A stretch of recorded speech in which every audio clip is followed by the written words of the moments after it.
Vamos a leerlo para tenerlo presente, nomás. En algún momento vamos a empezar ahí, va a ser el primer punto, pero antes vamos a hacer un preámbulo para este mensaje, ¿sí?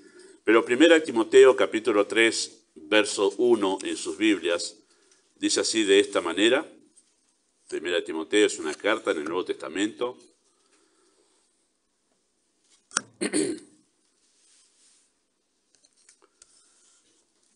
Verso 1 en adelante dice así: palabra fiel. Si alguno anhela obispado, buena obra desea. Pero es necesario que el obispo sea irreprensible, marido de una sola mujer, sobrio, prudente, decoroso, hospedador, apto para enseñar. No dado al vino, no pendenciero, no codicioso de ganancias deshonestas, sino amable, apacible, no avaro. Que gobierne bien su casa, que tenga a sus hijos en sujeción con toda honestidad, pues el que no sabe gobernar su propia casa, ¿cómo cuidará de la iglesia de Dios? Muy bien, oramos. Amado Padre, nosotros damos muchas gracias por el privilegio que tenemos de congregarnos como tu iglesia. Gracias por este grupo que tú has traído esta mañana aquí. Sin duda, nada está fuera de tu control, de tu soberanía. Tú has guiado los pasos de cada uno para llegar hoy aquí y tú sabes cómo tratar con cada corazón. Tú eres soberano para usar tu palabra más allá de lo que hemos de decir, porque tú conoces no solo el corazón, sino las circunstancias que cada uno está atravesando. Así que oramos, Padre, por tu obrar poderoso a través de la Escritura, pero también que aquietes nuestros corazones y aún más que los hagas dóciles a la verdad en esta mañana. Pedimos esto en el nombre de Jesús. Amén. Tuve la bendición, para mí es una bendición eso, seguramente para usted a la edad que conoció al Señor también va a decir lo mismo, ¿no? Que es una bendición haber conocido al Señor en tal edad. Pero conocí al Señor cuando tenía 15, ya ahí nomás apenas cumpliditos los 16, nomás estaba pasando ahí en esa etapa. Y recuerdo que conocí al Señor y al poquito tiempo, a los 4 meses, comencé a prepararme en el Instituto Bíblico y bueno, empezar como un discipulado. Fue mi discipulado, fue el Instituto Bíblico. Empecé enseguida ahí, por la gracia de Dios. El Señor tenía pensado muchas cosas que en ese momento yo no las sabía. Pero una de las cosas que me pasaba en ese tiempo de juventud, de estar estudiando en el instituto, leyendo biografías de misioneros, de hombres y mujeres que dieron su vida por el Señor, y me causaba pero mucha admiración leer esas historias, ¿no? Y en esos momentos, en ese comienzo de mi fe, yo pensaba de aquellos hombres y de esas mujeres que Dios utilizó para influir de manera significativa en el mundo, ¿sí? Y en la vida y en la historia de la iglesia, obviamente, ¿sí? Pero yo pensaba como muchos pensaban y decía, debe tener algo especial, debe haber ahí. Estos hombres y estas mujeres habrán tenido algún secreto espiritual, ¿no? Y además leí algunos libros que tenían un título como El secreto espiritual de Spurgeon. Y claro, a mí me atraía porque si logro encontrar el secreto espiritual de esos hombres, digo, también quiero encontrarlo para llegar a ser como ellos, ¿no? Pensaba como que habían sido tocados por la varita mágica, ¿no? O que eran privilegiados con algún don particular o especial, ¿no? Pero con el tiempo, y eso fue al ir madurando, con el tiempo fui aprendiendo que no se trataba de ningún secreto espiritual que ellos tenían, sino de un conjunto de virtudes que esos hombres y esas mujeres fueron cultivando a través de los años y que hicieron de ellos creyentes fieles y útiles en las manos de Dios. Y aunque es cierto, sí, es cierto que hay personas a quienes Dios le ha dado un don particular, esos dones particulares no serían absolutamente de ninguna utilidad si esos hombres y esas mujeres no hubiesen dedicado sus vidas a cultivar el carácter apropiado para poder darle a esos dones la utilidad en las manos de Dios que, bueno, han tenido hombres como Spurgeon, hombres como MacArthur en nuestros tiempos, como David Livingstone allá en la selva, Hudson Taylor en la China, ¿sí? Bueno, todos esos hombres que conocemos y hemos leído, bueno, no hubiesen sido útiles en las manos de Dios con los dones que Dios les dio si no hubiesen dedicado sus vidas a cultivar y trabajar en sus vidas el carácter apropiado, ¿sí? Creo que a veces se suele pensar igual respecto a la vida familiar, que hace falta algún toque, ¿sí? Yo lo puse ahí, algún toque especial o la oración de algún iluminado que, como por arte de magia, viene, hace una oración en casa y todo se acomoda. Las crisis en el hogar se van de una manera mágica, ¿sí? Los padres cumplen su rol, los hijos son todos obedientes. Algo pasó, Señor, haz ese toque mágico en casa, ¿no? Más de una vez los pastores nos encontramos con padres, con familias que vienen diciendo, venga, haga la oración, pastor, en casa, porque no sé lo que está sucediendo. Bueno, a veces pensamos que tiene que haber un toquecito en el hogar para que todo se ordene mágicamente y de repente de ser la familia de los locos Adam pasa a ser la familia Ingalls. Bueno, no sucede así. No hay un toque mágico que arregle las cosas de la noche a la mañana en la vida del hogar. Y si estamos esperando eso, bueno, les quiero sacar de ese error y de ese engaño. No sucede.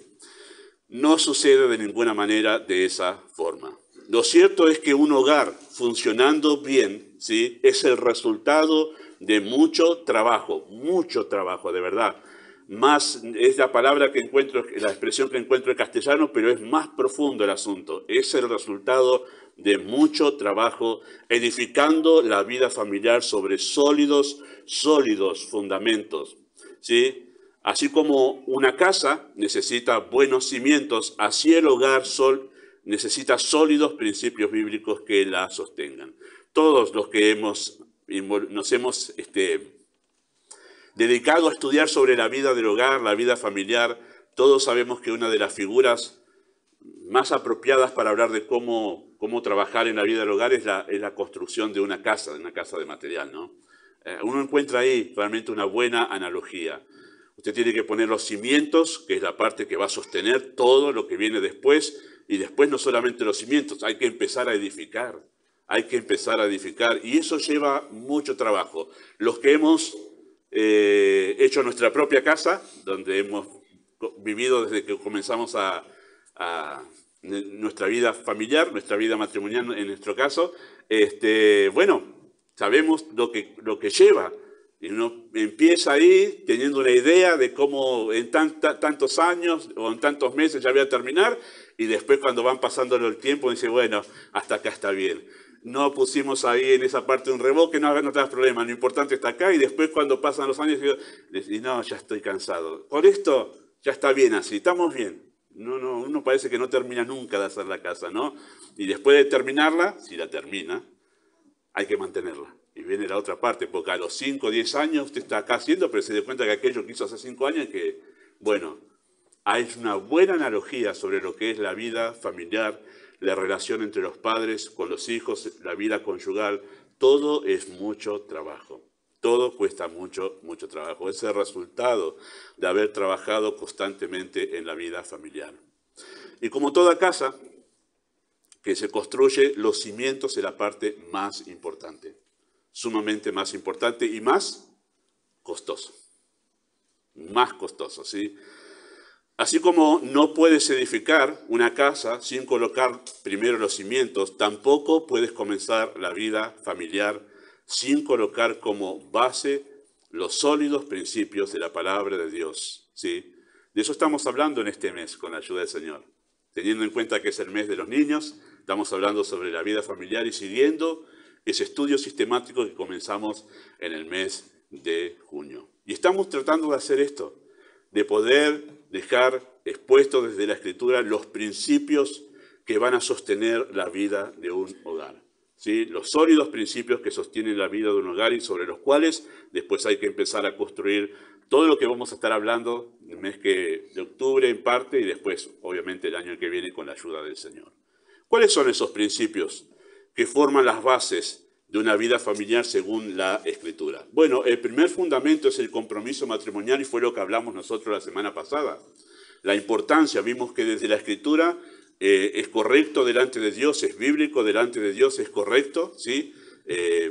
Empezar la vida matrimonial casándose, ¿sí? Legalmente por las leyes del Estado. Y eso es una familia que comienza bien, a los ojos de Dios, ¿sí? En el mundo pasan muchas cosas diferentes, pero a los ojos de Dios hay que empezar una relación hombre y mujer, una relación sentimental para convivir, pasando por las leyes del Estado, uniéndose en casamiento. Sí, eso vimos la semana pasada con la ayuda del Señor. Y eso tiene mucho que ver, ¿sí?, en lo que después se edifica en la vida del hogar. No lo hemos considerado, pero a lo largo del estudio de la familia lo vamos a notar cómo estas cosas influyen, ¿sí?, en la vida y en la relación de familia. Pero el segundo fundamento, el segundo principio que me gustaría compartir en esta mañana, y lo vamos a terminar la semana que viene con la ayuda del Señor, es el principio de autoridad. Sobre ese principio se debe edificar el hogar. Vamos a hablar sobre el principio de autoridad, el principio del amor, lo vamos a ver en octubre, y el principio de edificar la familia con sabiduría.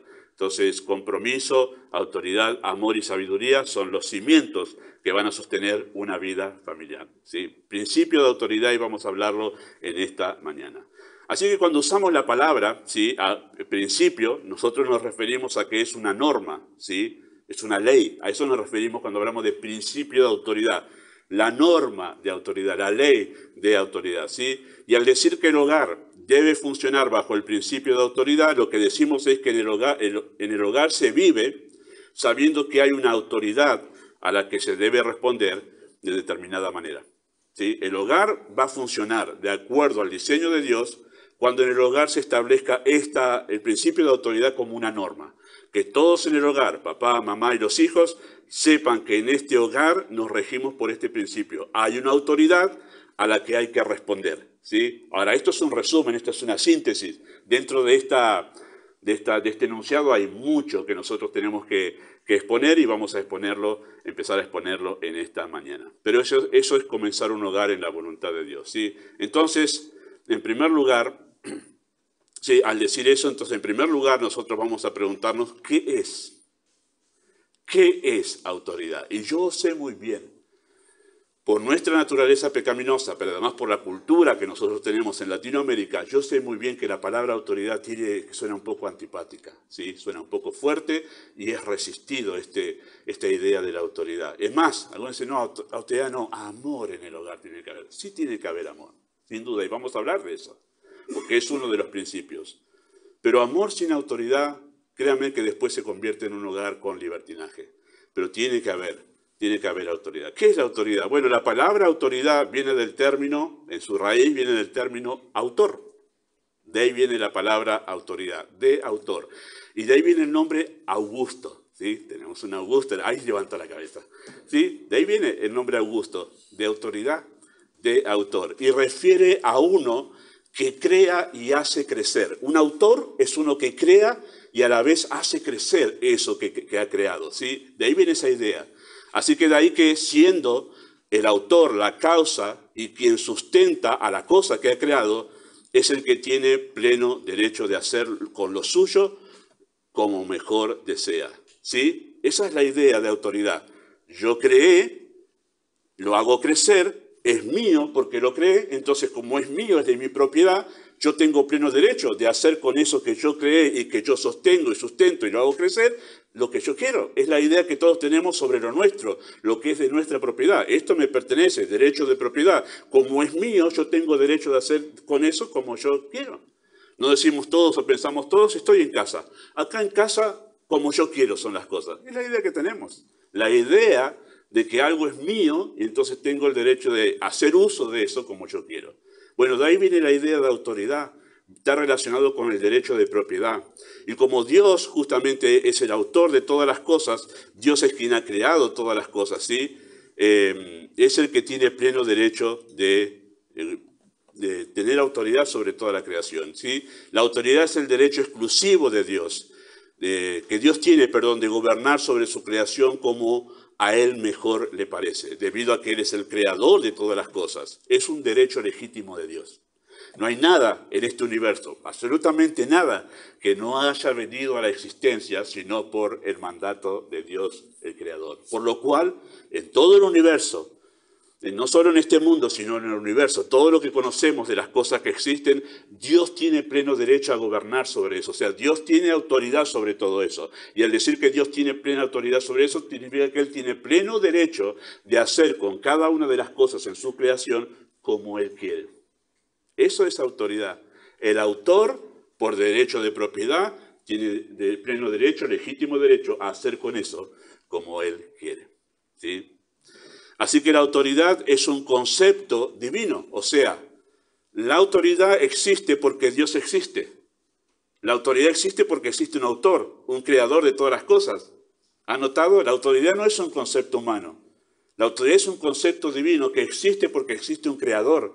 Alguien que creó las cosas, las sostiene y como es propietario, tiene derecho a hacer con eso como él desea. Por eso es que la autoridad es un concepto que emana de Dios, que nace en Dios y que viene porque Dios existe, porque existe un ser que ha creado todas las cosas y por eso existe la autoridad. Por eso es que no hay manera que nosotros eliminemos el concepto de autoridad de nuestro mundo. ¿Por qué? Porque tendríamos que eliminar a Dios para eliminar el concepto de autoridad.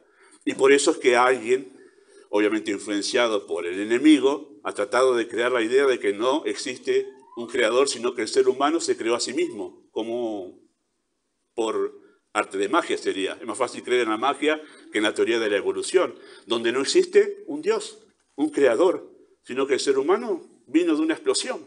Bueno, ¿qué intenta hacer eso? Es sacar la idea de que existe un Dios dueño de todas las cosas, creador de todas las cosas, por lo cual tiene autoridad, derecho a hacer con su creación como Él le place. Por eso, cuando Pablo empieza a explicar el concepto de autoridad, en Romanos capítulo 13, versículo 1, él dice así, comienza diciendo, no hay autoridad sino de parte de Dios. Cuando él dice que no hay autoridad sino de parte de Dios, está apelando a este conocimiento acerca de Dios como creador y autor. Si no existiese un autor, creador de todas las cosas, no existiría el principio de autoridad. No habría nadie a quien responderle. Pero Pablo, obviamente sabiendo bien esta realidad de que Dios es el autor y creador de todas las cosas, de él emana el concepto, la idea y el principio de autoridad.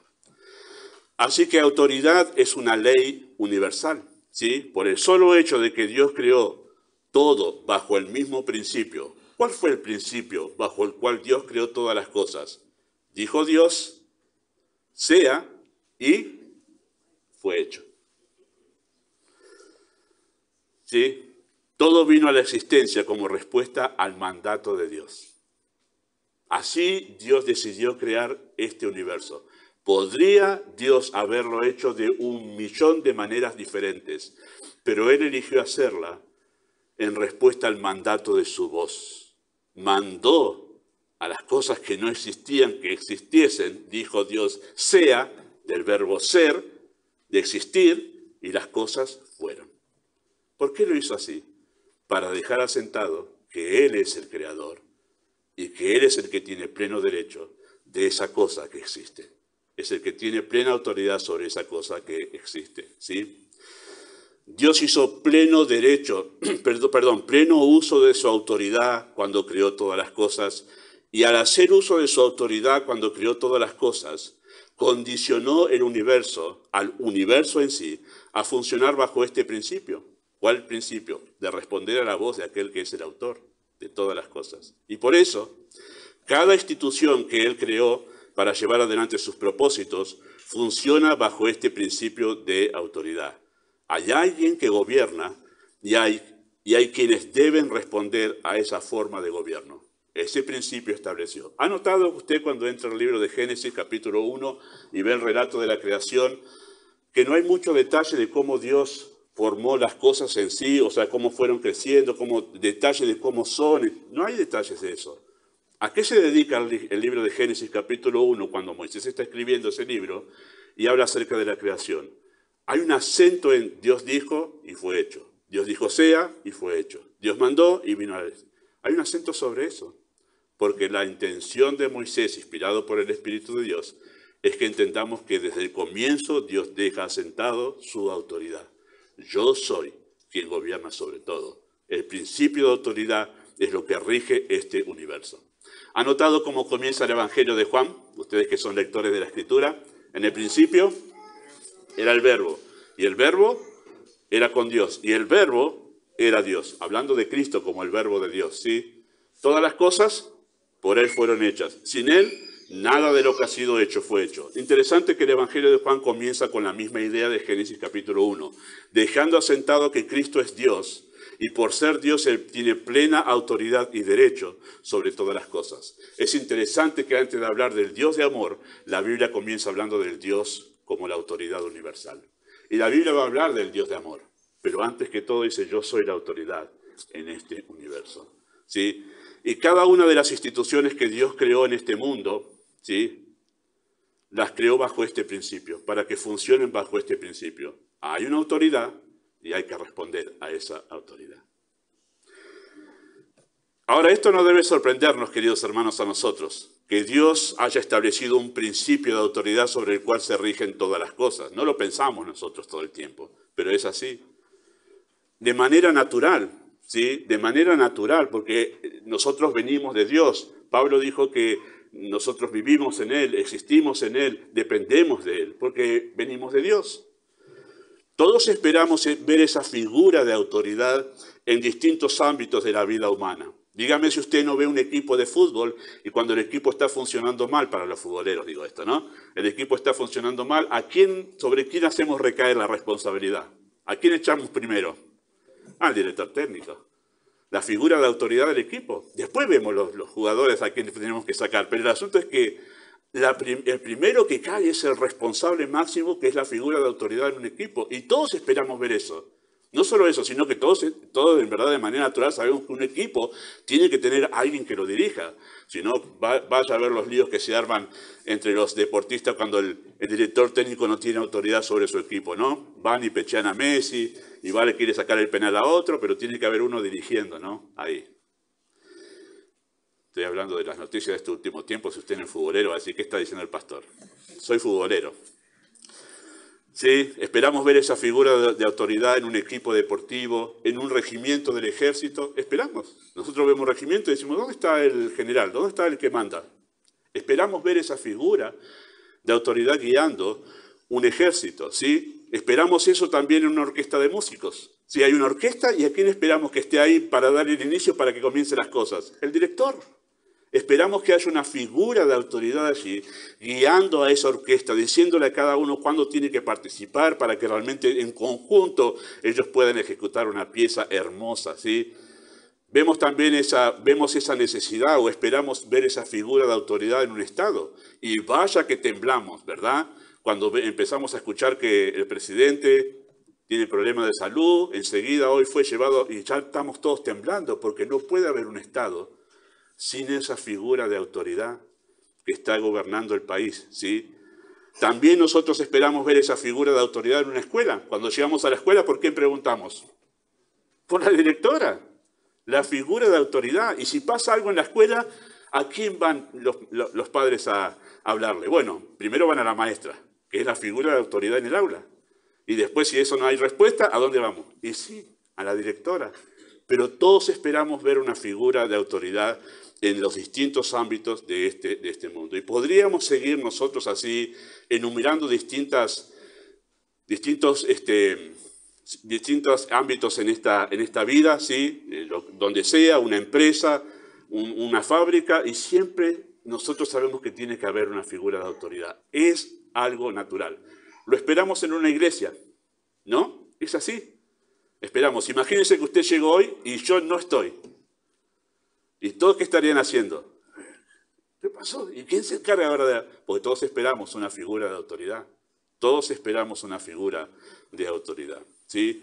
Y cuando hay un problema o una queja en cualquiera de estos lugares, todos buscamos al responsable. ¿Y quién es el responsable? La figura de autoridad. Llámame al responsable. Yo vengo acá a este negocio, dame con el dueño. Buscamos un responsable. Porque de manera natural todos queremos ver esa figura de autoridad. Todos esperamos esa figura de autoridad porque nos da cierta tranquilidad y confianza, ¿sí? Sabiendo que alguien está dirigiendo. Imagínese usted subirse a un barco. Nunca he subido a un barco. Una lanchita sí, pero un barco nunca he subido. Y me da miedo el mar. Confieso un miedo tremendo. Por la inmensidad. Qué miedo, ¿no? Pero me imagino, sí, crucé en un barco a Uruguay, ahora me acordé. pero cuando las olas están terribles y cuando está oscuro, nos sentimos más tranquilos y sabemos que está el capitán ahí, dirigiendo. O sea, la figura de autoridad está no solo para dirigir, sino para inspirar confianza en aquellos que están siendo dirigidos. Si no, mira un equipo de fútbol, vuelvo ahí, cómo juegan de manera aceitada, cuando el director sabe cómo manejar al equipo, cómo tratar a cada uno, cómo manejar bien la estrategia. Y decimos, wow, ese sí que es un buen director. Nos inspira confianza, ¿sí? Entonces, la autoridad es un principio que permite el buen funcionamiento del universo que Dios creó. Y así sucede en la familia. Ya le he dicho a varios de los hombres con quienes hemos tenido ya varias charlas y más a los que hemos tenido discipulados, ya le he dicho, lo más importante en tu familia es que vos seas la figura de autoridad. Que vos te dediques a ser la figura de autoridad en tu hogar. Eso va a ser lo mejor que puedas hacer para tu familia, ¿sí? Porque una familia va a funcionar bien si hay una figura de autoridad conforme a las Escrituras. Así que si un hogar va a comenzar bien en la voluntad de Dios, tiene que estar bien asentada, tiene que estar bien desarrollada esa figura de autoridad dentro del hogar. Bueno, todos de alguna manera hemos conocido algunos niños, algunos jóvenes, adolescentes, donde no hay una figura de autoridad en su hogar. Y todos sabemos las deficiencias que esto causa en esa familia, ¿sí? Vamos a mirar dos cosas en esta mañana con la ayuda del Señor. Pero antes de eso hago el pequeño paréntesis. Yo sé muy bien, ¿sí? Sé muy bien que hoy en día hay hogares donde no está esa figura de autoridad y no va a estar. Pues se trata de mujeres solas que tienen que hacer el doble papel, mamá y papá a la vez. Entonces son la figura de autoridad. O sea, no está el ideal, pero sí está la persona que hace de figura de autoridad, ¿sí? O sea, doy esta enseñanza sabiendo que no en todos los casos está el ideal. Y sabrán cómo implementar los principios bíblicos y hay gracia de Dios para cada situación, pero doy esta enseñanza sabiendo eso, ¿sí? Así que la segunda pregunta a responder en esta mañana, después de saber qué es autoridad, lo que nosotros debemos saber es cómo se administra. ¿Cómo se administra la autoridad dentro de un hogar específicamente, ¿sí? ¿Cómo debe administrarse? Bueno, Dios es el único que tiene derecho a gobernar, hemos dicho recién, pero ha delegado la administración de esa autoridad a los seres humanos, colocándolos en la responsabilidad de administrar para beneficio de las distintas instituciones que Él ha creado, para llevar adelante sus propósitos y sus planes. Esto es la familia, el Estado y la Iglesia. Entonces, las personas en autoridad tienen la responsabilidad de administrarla, no el derecho. Acentúo esta oración. Las personas que estamos en autoridad, yo estoy en autoridad aquí en la iglesia y estoy en autoridad en mi hogar, con mi esposa, ¿sí? Las personas que estamos en autoridad tenemos la responsabilidad de administrarla, pero no tenemos derecho a usar la autoridad.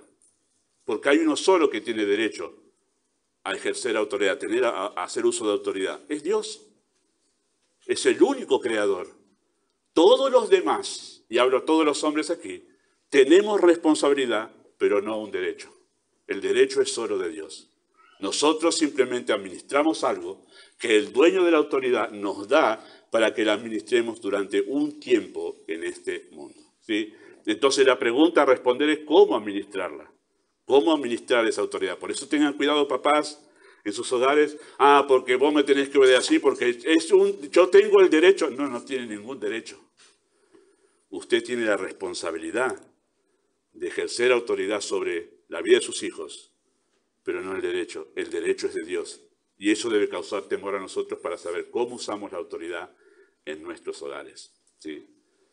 Así que la autoridad debe ser administrada, en primer lugar, de manera responsable. Vamos a decir dos cosas, hay tres, pero una la vamos a hablar cuando hablemos del tema del amor. Ahí vamos a hablar más sobre este tema de autoridad, ¿sí? Debe ser administrada de manera responsable. Y ahí vamos al texto que ustedes leyeron hace un momento, en 1 de Timoteo, capítulo 3, versículos 4 y 5. Sí, una vez más lo leemos, versículo 4, que gobierne bien su casa, que tenga a sus hijos en sujeción con toda honestidad, pues el que no sabe gobernar su propia casa, ¿cómo cuidará de la iglesia de Dios? Bueno, Ustedes saben muy bien que ese texto está escrito justamente como dentro de las cualidades, está expresando las cualidades de aquellos que aspiran al pastorado, ¿sí? Pero es aplicable de manera directa a cualquier liderazgo, pero especialmente al liderazgo en el hogar. ¿Por qué? Porque lo que se espera en realidad, como dice el texto, es que aquel que aspira a pastor primero demuestre que puede liderar su familia. Después, ¿sí? Si puede liderar bien su familia, es apto para liderar una iglesia. Por eso es que no hay que poner pastores jovencitos a liderar. Hay que tomar tiempo de prueba a ver cómo lideran su hogar. Y después, eso es una mala costumbre que en un tiempo se tuvo, mandar jovencitos al ministerio y después han arruinado no solo su vida, sino han arruinado iglesias. Y hay que tener cuidado con eso. Hay que tomar tiempo a ver cómo lidera su hogar, cómo es con su esposa y cómo es con sus hijos si los tuviera. ¿Sí? En nuestro caso no los tenemos, pero ¿cómo es? ¿Cómo funciona así? Y después ver eso. Así que esto es aplicado directamente también a los hombres en su casa. Que gobierne bien su casa, ¿sí? La palabra en el idioma original, esa palabra gobernar, que utiliza Pablo allí, es ponerse en pie. Literalmente significa eso, ponerse en pie, con la idea de ocuparse con dedicación. Eso significa esa palabra en griego. Pareciera como ponerse en pie, como que, bueno, acá estoy yo, me pongo en pie acá delante de usted, ojo, soy el que gobierno. Bueno, no es la idea esa. La idea es me pongo en pie, ¿qué hay que hacer? Yo me hago cargo, yo me hago responsable, como que se arremanga y dice, me pongo en pie, no se queda tirado ahí, pasan las cosas en el hogar y deja que pasen. No, acá me pongo en pie y empiezo a atender todos los asuntos que hay que atender en este hogar. No me quedo tirado en el sillón esperando que mi esposa se ocupe de los hijos por allá, que ella se ocupe de la economía porque maneja mejor los números, que ella realmente vaya a la puerta a atender porque hay un vecino que tiene problemas, que vaya ella sabe mejor. No, acá me pongo en pie yo, me arremango y empiezo a atender. Querida, quédate ahí, yo me hago cargo de esto. Esa es la idea. Bueno, la economía la maneja mi esposa, pero con mi dirección. La idea es esa, la idea de ocuparse con dedicación, ponerse en pie y poner sus manos en cada asunto de la familia, no sus manos para manipular, sino para atender, hacerse cargo de eso, ¿sí? Es interesante que en el versículo 5, eso dice en el 4, es interesante que en el versículo 5 Pablo hace un intercambio entre gobernar y cuidar. Noten, versículo 5 entre paréntesis, pues el que no sabe gobernar su propia casa, ¿cómo cuidará la iglesia de Dios? Usa la palabra cuidar para ser un sinónimo de la palabra gobernar. Y ahí entendemos que se está refiriendo exactamente a lo mismo. Y ahí entendemos a qué se refiere Pablo cuando está diciendo gobernar, el que no sabe gobernar, el que no sabe cuidar su propia casa. ¿Cómo cuidará de la iglesia de Dios? Lo decimos de manera intercambiada, ¿sí? El que no sabe gobernar su propia casa, ¿cómo gobernará la iglesia de Dios? Que es cuidar, ¿sí? Y es la idea con el propósito ese, ¿no? Aclarar esa palabra allí el apóstol Pablo. Para acentuar una idea, ¿cuál es la idea que Pablo quiere acentuar? La de dedicación que debe tener el padre, el líder del hogar, con la familia, ¿sí? Y es interesante que esa palabra cuidar, en el versículo 5, como cuidará de la iglesia de Dios, indica la preocupación y atención que se tiene sobre algo, ¿sí? Es una palabra que indica ocuparse para atender a alguien, ¿sí? Que está con una necesidad. Pero esa palabra en griego está intensificada por el prefijo epis, que lo hemos visto hace un tiempo, ¿no? Epicentro de la tormenta, donde está la mayor intensidad. Esta palabra cuidar está intensificada ahí. Como es cuidar, pero no es cuidar solo, es cuidar con gran intensidad algo. Esa es la idea. Y solamente se utiliza esta palabra 2 veces más en el Nuevo Testamento. ¿Y saben dónde está? En Lucas 10, 34 y 35. Yo se los leo, ¿sí? Algunos se van a acordar. Dice así, y acercándose, vendó sus heridas, echándole aceite y vino, y poniéndolo en su cabalgadura, lo llevó al mesón y cuidó de él. Ahí está la palabra que utiliza acá. Cuidar la iglesia de Dios es la que se utiliza acá, hablando del buen samaritano que encontró a ese que había sido asaltado, estaba todo maltrecho, lo cuidó, lo sanó, lo puso en la cabalgadura, lo llevó hasta el mesón, hasta el lugar donde podía descansar y ser cuidado. Y dice así el texto, otro día al partir, este samaritano sacó 2 denarios y los dio al mesonero y le dijo, cuídamele. Y es la misma palabra. la que se utiliza aquí de cuidar la iglesia de Dios. Cuidámelo con gran intensidad, cuidámelo de una manera tal que no le falte nada. Y todo lo que gastes de más, yo te lo pagaré cuando regrese. Esta es la segunda vez que se utiliza esta palabra que Pablo usa aquí, cuidar la iglesia de Dios. Y es interesante que habla de un cuidado atendiendo cada una de las necesidades de las personas que están bajo su cuidado. Esa es la idea. Esa es la idea. Sí, ambas palabras, entonces, gobernar y cuidar, indican una actitud responsable. Hablan de responsabilidad. Por eso puse aquí en el título de este punto que ejercer autoridad, o la manera en que se ejerce autoridad en el hogar, es siendo responsable. Falta de diligencia, pereza, indiferencia, bueno, son todo lo contrario que se espera de un líder en un hogar. Ustedes ya conocen ustedes ya saben, mejor dicho, que he dicho esto en otro momento, lo vuelvo a citar, pero un conocido predicador de nuestros tiempos, él ha dicho que él tiene esta rutina. Tiene la mañana para prepararse, para trabajar en lo que es su estudio, que es su trabajo, estudiar y dar conferencias, pero de tarde cuando vuelve a su casa, ya le dice a la esposa, ahora descansar, me ocupo yo de los hijos. Y a partir de tal horario, cuando vuelve del trabajo, él se ocupa de los hijos. Pasa así en su casa, mamás. Llega él del trabajo y dice, ahora descansa vos, yo me ocupo de los chicos. O dice, poneme las chancletas, encendeme la tele y llévame a los chicos fuera que no quiero que me molesten. O pasa eso en su hogar. Él tiene que estar ahí, siempre atento a todo lo que sucede en el hogar, responsable. Así que el hombre no solo debe asumir el rol de ser la figura de autoridad en el hogar, gobernando y cuidando, sino también debe hacerlo de una manera intensa, diligente, buscando la excelencia en su rol. Por eso admiro y realmente me llena de gozo el corazón los hombres en nuestra iglesia que están constantemente atentos a ver cómo mejorar como líder en el hogar, escuchando buenos predicadores, leyendo buenos libros para mejorar en su rol como líder dentro del hogar. Bueno, esto es lo que se espera o lo que espera Dios de todo liderazgo. ¿Se acuerdan lo que le dijo Dios a Josué en Josué capítulo 1, versículos 6 y 7? Cuando Josué tiene ahora está en la gran situación de que el líder que estuvo durante 40 años, ¿sabe lo que es reemplazar a un líder de 40 años? Yo no me imagino lo que es, ya sé lo que es reemplazar, porque lo vi, no porque lo viví yo, sino porque lo vi, reemplazar a un pastor de 20 años o 26 años en una iglesia. No es fácil, porque ha dejado impregnado todo en su congregación, que lo ha seguido durante 20 años. Este hombre, Moisés, estuvo 40 años influyendo en toda una nación, y ahora ha partido a la eternidad y viene Josué. ¿Qué hago yo con toda esta gente que tenía a Moisés allá en lo más alto?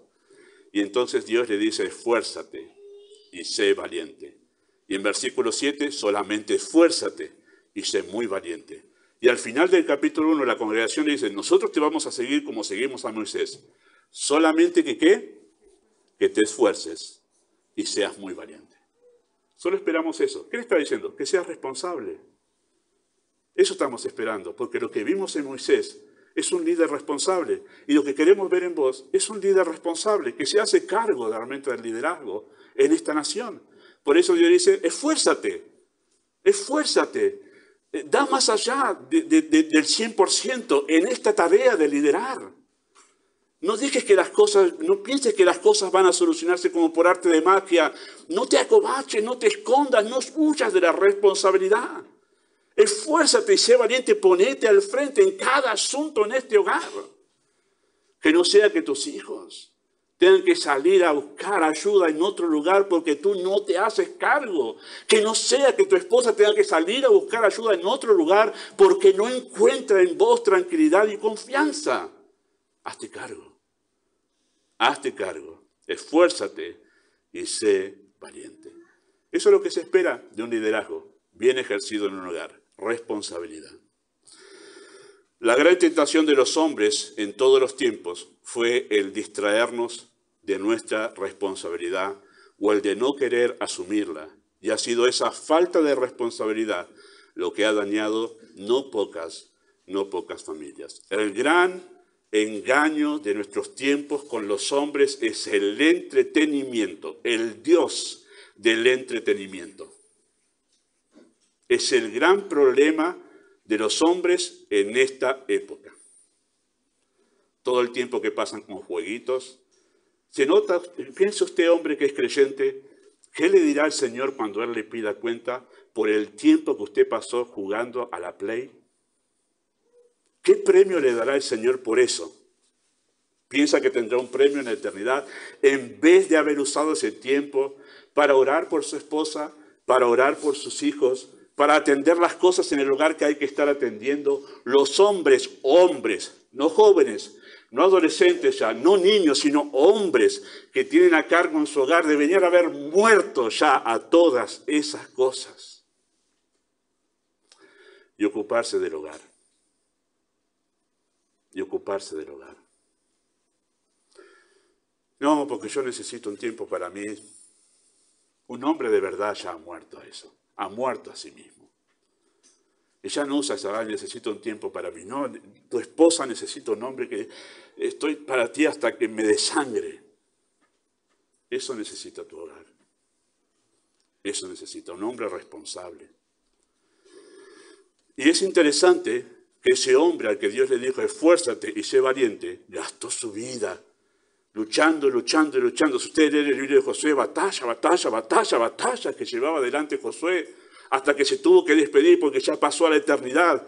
Y cuando pasó a la eternidad, él dijo, ustedes se van a desviar, ustedes si quieren servir a los dioses paganos, decídanse hoy, pero yo y mi casa serviremos al Señor. Se ponía al frente. Ustedes saben que no decimos yo y fulano. Siempre decimos fulano y yo, pero ahí Josué dijo yo y mi casa, yo me hago responsable, que mi casa sirva al Señor. Y lo que dice el relato del libro de Josué es esto. Dice que el pueblo de Israel sirvió a Jehová todo el tiempo de Josué y de los ancianos que sobrevivieron a Josué. Era todo un grupo de hombres responsables del liderazgo en esa nación. ¿Y sabe cómo comienza el libro de Jueces? Que se levantó otra generación de hombres que no conocían a Jehová y que no se hicieron responsables de enseñarle a sus hijos la ley de Dios. Por eso se levantó una generación que no conocía a Dios, no sabían nada de la ley. ¿Por qué no sabían nada? Porque después de esos hombres fieles, responsables, vino otra generación de hombres que no se ocupó de sus hijos. Y lean el libro de los Jueces, todos los que han leído hace poquito el libro de los Jueces, dicen, qué terrible lo que pasa ahí, ¿verdad, Alberto? Terrible lo que pasa ahí. ¿Dónde nació todo? En la falta de liderazgo. Si usted lee el libro de Jueces, va a ver que hay una frase que se repite. ¿Cuál es? En aquel tiempo no había rey en Israel y cada uno hacía lo que bien le parecía. No había liderazgo y cada uno hacía lo que bien le parecía. Y lea el libro de Jueces y dice, qué terrible lo que sucedía. Terrible todo lo que sucedía. No tome como ejemplo, el libro de Jueces para su vida.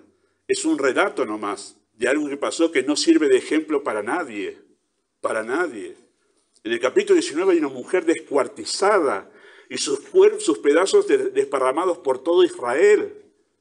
Es terrible. ¿Por qué? Porque no había liderazgo. No había rey en Israel y cada uno hacía lo que bien le parecía. Las personas en sujeción estarán mejor dispuestas a seguir un líder responsable que uno irresponsable. Yo sé que hay hijos, y los veo muy bien y los admiro, que obedecen a sus padres aunque sus padres son irresponsables. Y bien por ellos. Pero es doble trabajo para esos hijos sujetarse a esos padres. Pero lo hacen porque temen al Señor. Pero cuán bendecidos son los hijos a quienes sujetarse se les hace más fácil, porque sus padres ejercen un liderazgo digno de ser seguido. ¿Ha notado eso en el texto ahí, en 1 Timoteo capítulo 3, que dice que tenga a sus hijos en sujeción con toda honestidad? ¿Cómo se nota el buen gobierno de un padre responsable? Que logra tener a sus hijos en sujeción, pero con toda honestidad. ¿Qué significa esa palabra con toda honestidad? Bueno, que logra que sus hijos lo respeten, porque la palabra es con toda venerabilidad. Así, entonces ellos me tienen que, tienen que respetarte, tienen que seguirte con gran respeto, pero debe ser el resultado de un buen gobierno sobre ellos. Un buen gobierno sobre los hijos, una buena autoridad ejercida sobre los hijos de manera responsable hará que ellos te respeten y sigan tu liderazgo de una manera cual a este hombre lo respetamos, porque notamos realmente el gran líder que es. Ahora, cuando ustedes ven un hombre así que aspira al pastorado y ven a su familia, a sus hijos que realmente lo respetan, digan, sí, vamos, acá hay un punto a favor para ese hombre, para que esté en el liderazgo. Vemos que sus hijos lo siguen. Vemos que sus hijos lo respetan además, que realmente le siguen, responden a su voz, pero además responden de buena manera. Y vemos cómo su esposa le tiene respeto. Bueno, ese hombre, visto bueno para el pastorado, uno por lo menos, para el pastorado. Así que la Biblia dice claramente, queridos hermanos, esto acerca del liderazgo. Es mucho más fácil seguir un liderazgo de alguien responsable, y no solamente en la familia, en cualquier ámbito, ¿sí? Así que un liderazgo responsable despierta el respeto y obediencia hacia la figura de autoridad. Será mucho más fácil para ellos. ¿Cómo se debe administrar la autoridad? Se debe administrar la autoridad en el hogar. En segundo lugar, se debe administrar humildemente. Humildemente. Ahí les animo a ir al Evangelio de Mateo, capítulo 20, ¿sí? Evangelio de Mateo, capítulo 20.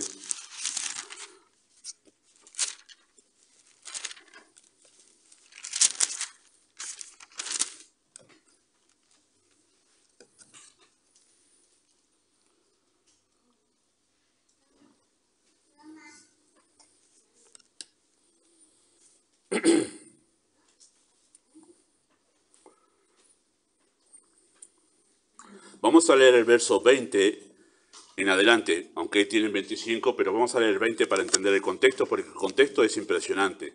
Dice así, Mateo 20, 20, entonces se le acercó la madre de los hijos de Zebedeo con sus dos hijos, ¿sí? Postrándose ante él y pidiéndole algo. Interesante, ¿no? Esta mamá, ¿qué fue a pedirle por sus hijos? Tremendo. Noten esto. Él le dijo, ¿qué quieres? Ella le dijo, ordena que en tu reino se sienten estos dos hijos míos, el uno a tu derecha y el otro a tu izquierda. ¡Wow! ¿Habrán sido hijos consentidos? Han de saberlo, ¿no? Porque que su mamá vaya por ellos habla de como hijos mimados. Es intuyo yo, no me quiero meter en esa familia. Pero noten esto. Verso 22. Entonces Jesús respondiendo dijo, no sabéis lo que pedís. ¿Podéis beber del vaso que yo he de beber y ser bautizados con el bautismo con que yo soy bautizado? Ellos le dijeron, podemos, claro. Ni sabían lo que estaban diciendo, ¿no? Verso 23, y él les dijo, a la verdad, de mi vaso beberéis, con el bautismo con que yo soy bautizado tenéis bautizados, pero el sentaros a mi derecha y a mi izquierda no es mío darlo, sino a aquellos para quienes está preparado por mi Padre. Verso 24, cuando los 10 oyeron esto, se enojaron contra los dos hermanos. Se enojaron. ¿Y por qué se habrán enojado? Bueno, después el contexto nos dice por qué. ¿Cómo van a estar ustedes dos? Estoy yo para ese lugar. Y el otro dijo, no, pará, estoy yo para ese lugar. Pero todos querían estar a la derecha y a la izquierda en el trono de Cristo. Verso 24, verso 25. Entonces Jesús, llamándolos, dijo, ¿sabéis que los gobernantes de las naciones se enseñorean de ellas y que los grandes ejercen sobre ella potestad? Mas entre vosotros no será así, sino que el que quiera hacerse grande entre vosotros será vuestro servidor, y el que quiera ser el primero entre vosotros será vuestro siervo. Como el Hijo del Hombre no vino para ser servido, sino para servir y para dar su vida en rescate por muchos. Cristo dejó asentado cómo se maneja el liderazgo en el reino de Dios. Cómo se maneja la autoridad dentro del reino de Dios. Es interesante. Y el concepto de humildad está claramente aquí expresado, ¿sí? En el mundo, dijo Cristo, la idea de liderar es lograr dominar a los demás por medio de la imposición. Un déspota. Esa es la idea de autoridad, ¿sí? Y esa es la idea que todos a veces traemos desde nuestra infancia en la cultura que vivimos. Estar en autoridad es mandar. Y mandar para lograr mis propios propósitos y deseos, ¿no? La idea de lograr dominar a los demás para que hagan lo que yo quiero, ¿sí? Y Cristo dije, entre ustedes no será así. Ahora, aclaro, estar en el liderazgo, hay muchos momentos en los que hay que mandar. Y ustedes, papás, lo saben muy bien. Hay muchos momentos en los que hay que mandar. Pero es interesante que el tema de Jacobo y Juan, que Jacobo y Juan miraban el liderazgo como un lugar de honor que debían ocupar. ¿Sí? Cuando nosotros miramos el liderazgo, quiero estar en ese lugar. ¿Dónde? Arriba, allá, donde todos me van a mirar como el jefe, el líder, el que manda. ¡Wow! Quiero estar ahí. Pero te quiero ver cuando empiecen a llegar los problemas y te empiecen a requerir, porque al líder van todos. Me pasa esto, pastor, me pasa aquello, pastor, tengo este problema. Van todos. Cuando uno está en liderazgo, y ustedes que son papás lo saben, ¿verdad? ¿A dónde van los hijos? A usted. A usted. No importa el momento, no importa si usted está cansado, no importa si usted está pensando en algo, no importa si usted está estudiando, no importa. Los chicos golpean la puerta, lo llaman a usted, le tironean de la ropa, no importa el momento. Pero son demandantes. Las personas que están bajo autoridad son demandantes del que está en autoridad. Y no solamente le reclaman, lo critican. Y le dicen, no, pero vos siempre esto, vos siempre lo otro. No importa el lugar donde usted esté liderando. Sea una familia, sea una empresa, sea la iglesia, sea el Estado. Siempre va a haber personas que demandan de usted y va a haber personas que lo critican a usted porque no cumple con sus demandas. No es fácil estar en el liderazgo. Y ustedes que están en una familia lo saben muy bien. Por eso la idea que estos dos jovencitos, no jovencitos, eran grandes ya, tenían, era equivocada. No es un lugar para lucirse, no es una vidriera para que me vean a mí como, ahora estoy allá arriba sentado. No, no, no. Es un lugar para servir. ¿Sí? ¿Y cuál fue el modelo que Cristo puso del servicio allí? Bueno, como el Hijo del Hombre no vino para ser servido, sino para servir y dar su vida en rescate por muchos. Cristo se colocó a sí mismo como el modelo del verdadero liderazgo. Yo, el Señor y Maestro, he lavado vuestros pies. Señor y Maestro, lavando los pies. Este es el liderazgo bíblico. ¿Cuál liderazgo? Servicio. Servicio.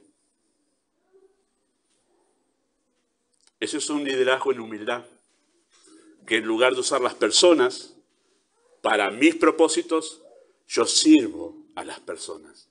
Ese es el liderazgo. Entre los profesores que tuve en el Instituto Bíblico, recuerdo que uno enseñaba sobre este tema y él contaba una situación particular, que trabajaba con otro pastor, a quien estaban teniendo en el ojo de la tormenta allí, a quien lo estaban criticando y quien estaba soportando la crítica muy seria en ese momento de parte de su iglesia.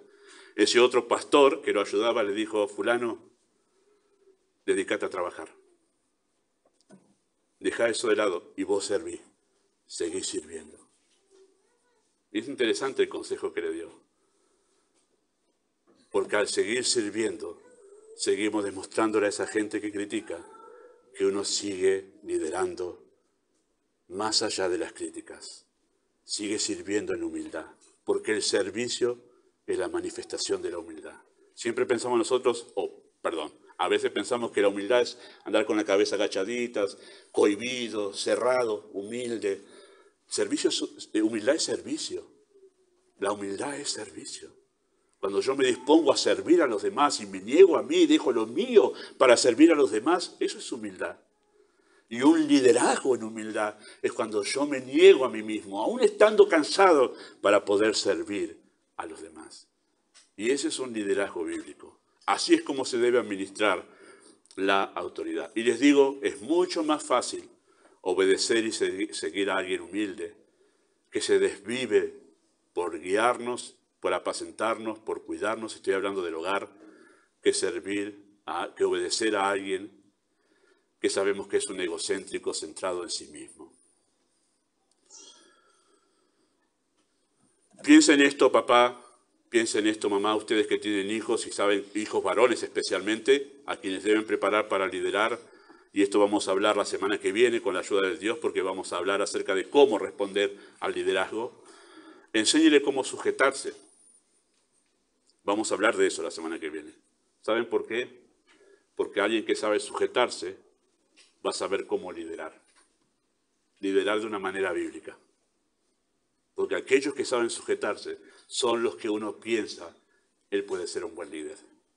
Nosotros pensamos en aquellos que, si tienen carácter, si saben mucho, pero la Biblia dice, no, miren aquellos que están sujetos, que se dedican a servir, que se humillan como un siervo. Esos son los que están preparados para poder liderar. En un hogar no solo debe existir la figura de autoridad, también debe procurar que esa figura de autoridad sea la correcta. En ocasiones, el rechazo a la autoridad se debe a un concepto erróneo que se ha adquirido por un mal ejercicio de la misma, ¿sí? A veces el concepto errado que tenemos de autoridad es porque lo traemos de la cultura en que vivimos, pero otras veces el concepto errado que tenemos de la autoridad es porque en casa no ha habido una correcta figura de autoridad en nuestro hogar. O ha sido un déspota, un abusivo, o ha sido alguien indiferente que no ha tomado ninguna decisión dentro del hogar. Las dos son incorrectas. Los que estamos en autoridad representamos a Dios. No estamos para cumplir los deseos de los que están bajo nuestro cuidado, sino para guiarlos a Dios. Y una actitud responsable y un carácter humilde, sí, lo ayudará a ser un líder confiable, especialmente cuando se debe tomar decisiones que no serán del agrado de la familia. ¿Quién debe liderar en casa? ¿Quién lidera, mejor dicho, en tu casa? ¿Quién lidera en tu casa? Hombre. ¿Quién lidera en tu casa? Hombre. ¿Eres tú? ¿Tu esposa? ¿Tus hijos? ¿O nadie? Porque ese sería el peor caso, que nadie lidere en casa. ¿Cuál es la figura de autoridad que le estás dejando a tu familia, querido hombre, especialmente aquí? ¿Cuál es la figura que le estás dando de la autoridad de Dios a tus hijos? ¿Débil, manipulable, déspota o digno de seguir? Señor, nos ayude. Cada vez que abordamos este tema sé que es un tema muy duro para los hombres, porque Dios ha puesto una gran responsabilidad sobre nosotros. De verdad que es así. Y para eso necesitamos la gracia de Dios, para poder atender tan gran tarea que nos has dado. Y a ustedes, mujeres, les digo que hay tanto movimiento feminista queriendo tomar este lugar.